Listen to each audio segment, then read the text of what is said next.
En 2013, l'Allemagne et la France représentent quasiment un quart des immigrés en Europe.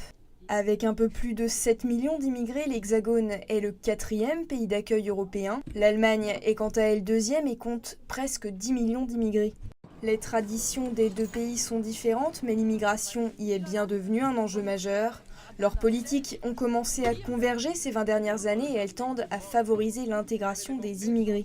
Dans l'Hexagone, l'association France Terre d'Asile accompagne les migrants et promeut leurs droits. Ses membres mènent aussi des actions pour favoriser leur intégration et soutenir les réfugiés. Pour le directeur général de l'association, la politique d'immigration française est marquée par l'instabilité et une inflation législative.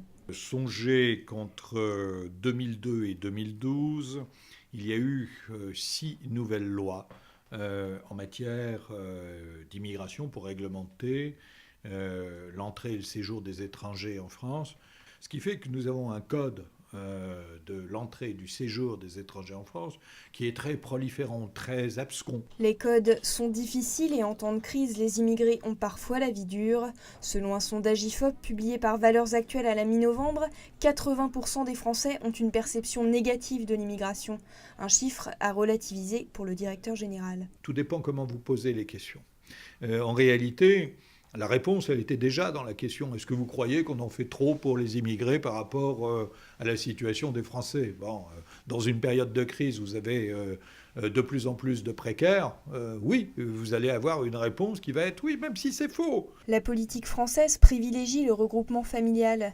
Elle attache aussi beaucoup plus d'importance que l'Allemagne au droit du sol. Seulement 10% des droits de séjour sont accordés pour le travail en France, une réalité qui pèse sur sa compétitivité. L'Allemagne, au contraire, veut favoriser l'arrivée de travailleurs qualifiés. L'Allemagne a un grand problème avec le taux de natalité comparé avec la France. En France, on a 2 enfants par femme. En Allemagne, beaucoup moins. On a intérêt d'avoir des gens qualifiés, mais on n'a pas encore un système comme par exemple au Canada. On regarde beaucoup le système canadien et on veut s'inspirer de ça pour attirer des gens diplômés. En Allemagne, les flots de nouveaux arrivants rassurent aussi la population vieillissante.